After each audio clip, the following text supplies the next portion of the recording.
Et ça, on a beaucoup d'idolâtres aussi. Je disais une fois que les gens ont des détecteurs sur leur doigt. Il aime l'argent tellement que quand il offrande, il cherche ce qui ne va pas lui coûter là. C'est ça, il donne. Parce que l'argent est son amour personnel. C'est de l'idolâtrie. Il y a des gens qui sont idolâtres d'argent. Il y a des gens qui sont idolâtres de la nourriture. C'est-à-dire, s'ils sont en train de manger pour donner à quelqu'un aussi. Non, c'est que toi, il t'a aimé. Parce que c'est de l'idolâtrie. Il y a des gens qui sont idolâtres de leur visage, de leur corps, de leur beauté. Quand quelqu'un est idolâtre de sa beauté, on dit par culte à 9h. Mais tant qu'elle n'a pas fini de gérer son corps, elle est capable de gérer son corps jusqu'à venir avec ta cible, Dieu le attend. Mon Dieu, je suis en train d'entretenir. C'est de l'idolâtrie. Quelqu'un comprend? C'est de l'idolâtrie aussi d'être devant la télévision et de sentir que Dieu te dit d'aller prier. Mais tu aimes tellement le film que tu vas finir d'abord avant d'aller prier. C'est de l'idolâtrie. Quand on dit idolâtrie, ce n'est pas seulement les statues. Mais ça tient aussi lieu des statues. Le fait d'adorer une statue et de lui parler au lieu de parler à Jésus. Il y a une jeune fille qui me disait une fois qu'elle est dans une religion et qui me disait que eux ils savent dans une religion catholique. Et elle disait que je lui parlais du fait que pourquoi prier une statue au lieu de prier directement Jésus. Et elle me disait non, eux ils savent que Jésus est plus grand que Marie.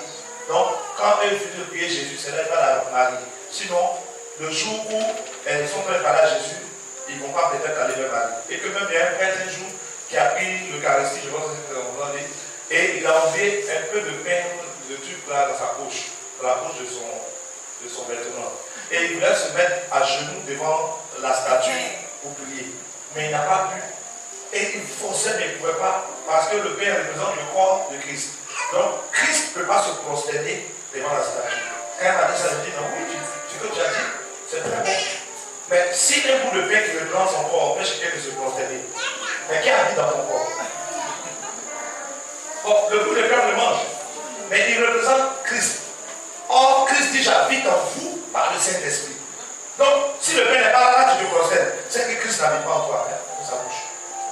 Parce que si même avec le pain, on ne peut pas se prosterner. Maintenant, si sa personne, je suis son temple, mais c'est que je n'ai jamais me prosterner. C'est de l'idolâtrie aussi.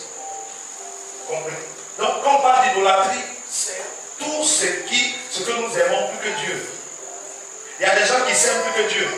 C'est-à-dire, on va lui dire une parole qui lui fait mal, il veut insulter aussi, Dieu dit n'insulte pas, il dit c'est pas insulter d'abord. Parce que lui, il ne peut pas accepter qu'on lui parle comme ça.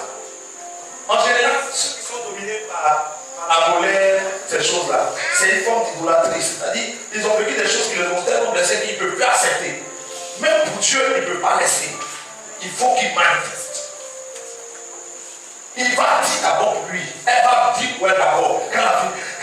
Voilà, c'est une idolâtrie. Continue. La magie ou sorcellerie, on en a parlé déjà hier. Il y a des gens qui disent, par exemple, moi, quand on me fait quelque chose, la personne qui me fait ça là, quelque chose lui arrive. C'est magie là. C'est une forme de la magie. Le fait de trouver que quand tu fais quelque chose, la personne, il m'a fait du mal d'abord. Ces années restent comme ça. Hein. Après ça, là, 2 mois après, bon, ils ont pied cassé. Puis tu es contente. Tu t'es dit, il a perdu son boulot. Puis tu es contente. Magie, sorcellerie. L'hostilité est un fruit de la chair. Et quand on parle d'hostilité, c'est le fait d'être hostile, c'est-à-dire d'être opposé à d'autres personnes. Et il y a des gens, ce fruit de la chair là, c'est quoi? C'est le fait que quelqu'un puisse être dans une maison et puis il est hostile avec d'autres. Quand ce fruit là dans ta vie là, tu fais dans le même foyer quelqu'un, puis tu ne veux pas sentir leur odeur. Toi, si tu t'es approché de moi, tu es hostile. D'autres même dans l'église sont hostiles avec l'autre. D'autres c'est dans le boulot. D'autres c'est dans leur famille. Ils sont hostiles à des gens. C'est-à-dire qu'ils sont constamment en guerre avec des gens. Si tu es dedans, tu notes en train de faire. Je vous ai dit, ne dis pas pour Dieu. C'est pas obligé de noter. Dieu va dire de Dieu aux gens de noter. Si tu es dedans, tu notes. Hostilité. La discorde. On dit discorde là, c'est quoi? Division. Il y a des gens qui ont cette onction de la chair. C'est-à-dire que s'ils sont quelque part, ils vont apporter la discorde. Vous pouvez vous entendre jusqu'à quand la personne arrive net. C'est géré. Il apporte la division. On va dire un peu ici. Quand on parle de discorde, même là, à la discorde, ça tâche ce qu'on appelle l'hypocrisie. Si tu as des gens qui ont l'hypocrisie. Elle dit, il est là, il va le faire. Mais toi-même, tu ne sais pas que l'autre là même, il n'était pas trop. D'arriver chez l'autre, il dit, est-ce que tu sais que l'autre là. Voilà, c'est eux qui font ça. C'est un fruit de la chair. Discorde, hypocrisie. La jalousie. Ah, on va vous expliquer. La fureur. C'est un autre niveau de la colère.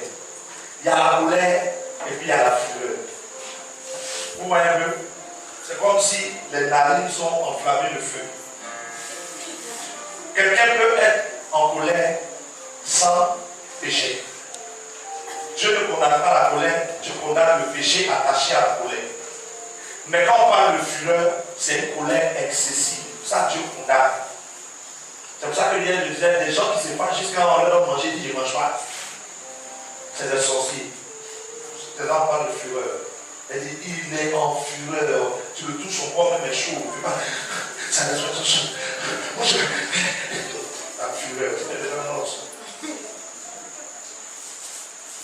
Puis, c'est parce que c'est un moment de prière. Si c'était un moment où on était en train de faire un échange simple, on allait chercher les gens de votre famille pour leur demander qu'est-ce que vous faites. Et d'autres ont dit non, il n'a pas monté fureur. Tout le monde de sa famille sait qu'il est éteint. Ensuite, on a l'orgie. Non, la fureur c'est quoi? Les rivalités. Bon, vous comprenez qu'on parle de rivalité. Les conflits. Dans la rivalité, il y a aussi la jalousie. La jalousie produit la rivalité. Mais pourquoi on a payé ça pour elle, on n'a pas payé ça pour moi?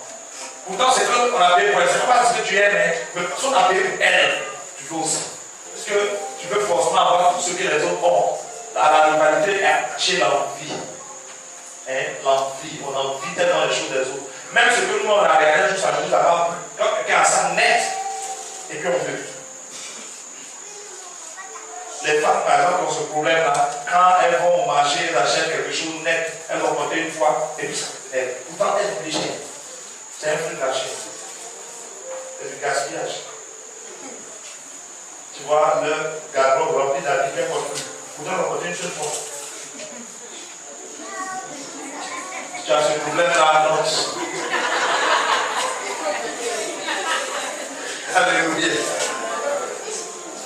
C'est ce que vous disiez dimanche. Quand vous faites prêche là, André il avait posé mon point, il est en train de dire. Si tu as ce problème, note. Parce que ce fruit de la chair là apporte le divorce. Elle voit un gars, elle lui fait jusqu'à son mari, elle coupe du peuple. Ah. Elle connaît. L'autre. Alléluia.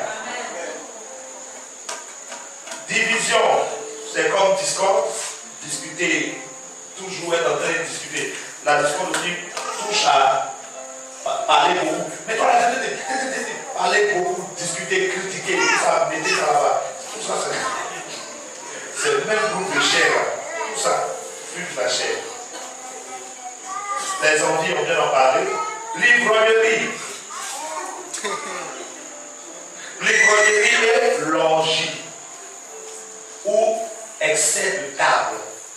Bon, je vous ai donné un témoignage hier où on a fait la décision d'une femme, l'esprit qui est dans sa vie, lui, il est l'esprit de courtoisie. Lui, il fait manger. Si tu es ici, que ça fait 3 mois, si tu es converti depuis un mois, c'est-à-dire si tu vas à l'église, je ne vais pas parler de converti, mais tu vas à l'église, ça fait un mois, j'ai entendu parler de Jésus.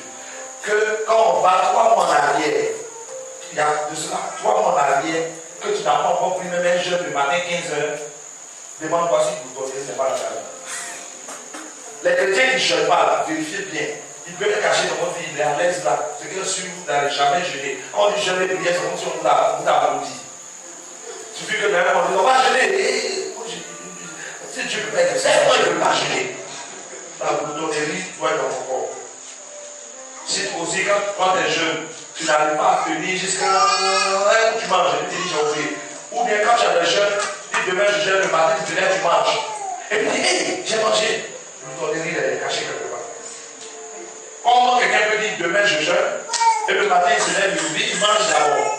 Il a fini de manger, puis il s'est réveillé. Hey, j'ai mangé. Mais Dieu comprend. C'est faux. La bourgeoisie est froide. Et puis, l'ivrognerie. Quand on dit ivrognerie là, ce n'est pas seulement bière. Les gens, quand on dit ivrognerie, ils pensent que c'est souvent les boissons alcoolisées. Même Bissap, tu peux être ivrogne. Les excès. Quand il parle ici d'ivrogne, c'est des excès. Regardez même la Sainte Seine. Il y a des aspects où on fait la Sainte Seine avec du vin. Oui ou non? Mais ça ne veut pas que l'homme de Dieu est un soupard et que ce sont des soulards. Ça ne veut pas dire ça.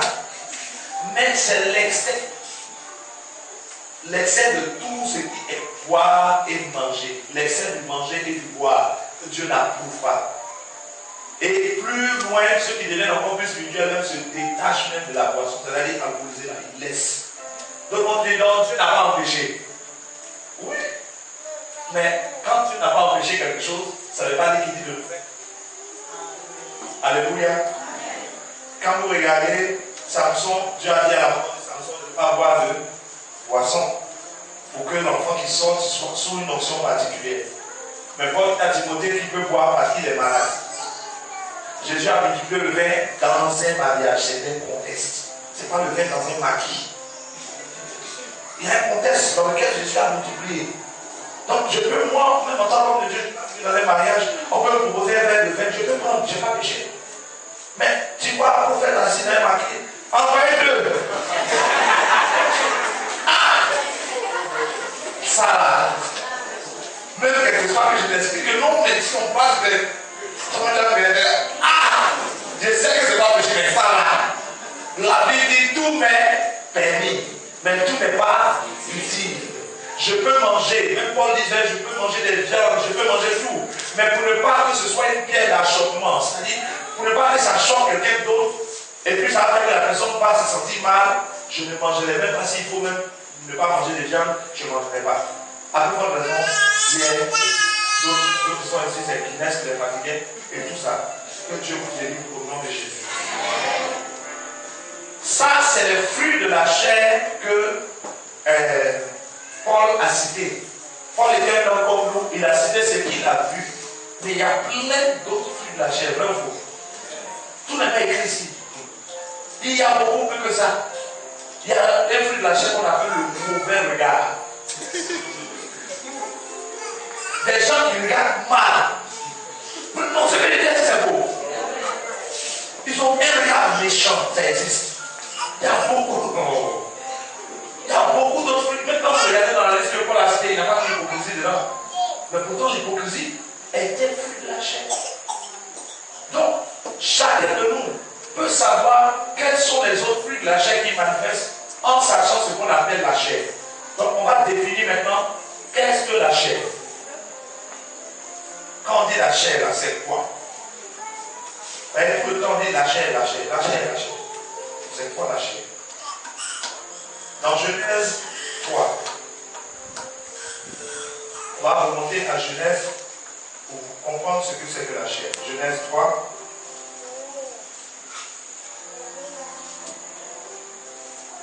Verset 1. Nous lisons ensemble, vous suivez. Le serpent était le plus rusé de tous les animaux des champs que l'Éternel Dieu avait fait. Il dit à la femme, Dieu a-t-il réellement dit, vous ne mangerez pas de tous les arbres du jardin. Vous savez qu'on est en train de parler du jardin d'Éden. On partit d'Adam et Ève. Pour parler de la chair, on est obligé d'aller parler d'Adam et Ève, puisque c'est les moyens du danger. La femme répondit au serpent, nous mangeons du fruit des arbres du jardin. Mais quant au fruit de l'arbre qui est au milieu du jardin, Dieu a dit, vous n'en mangerez point et vous n'y toucherez point, de peur que vous ne mouriez. Alors le serpent dit à la femme, vous ne mourrez point. Mais Dieu sait que le jour où vous mangerez, vos yeux s'ouvriront et que vous serez comme des dieux, connaissant le bien et le mal. La femme dit que l'arbre était bon à manger et agréable à la vue, et qu'il était précieux pour ouvrir l'intelligence. Elle prit de son fruit et en mangea. Elle en donna aussi à son mari qui était auprès d'elle et il en mangea. Leurs yeux s'ouvrirent, ils connurent qu'ils étaient nus, des feuilles de figuier, ils leur firent les ceintures. Amen.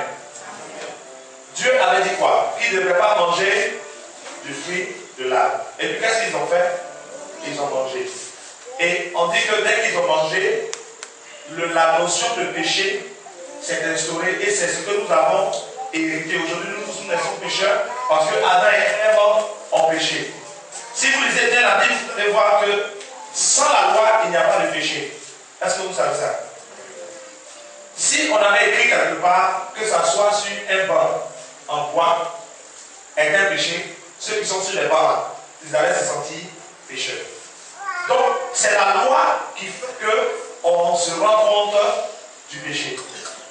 C'est parce que Dieu a dit, tu ne te prosterneras devant aucune image taillée, que quand tu te prosternes, si tu veux suivre ce que Dieu a dit, tu sens que tu as péché. Si Dieu n'avait pas dit, ce n'était pas péché.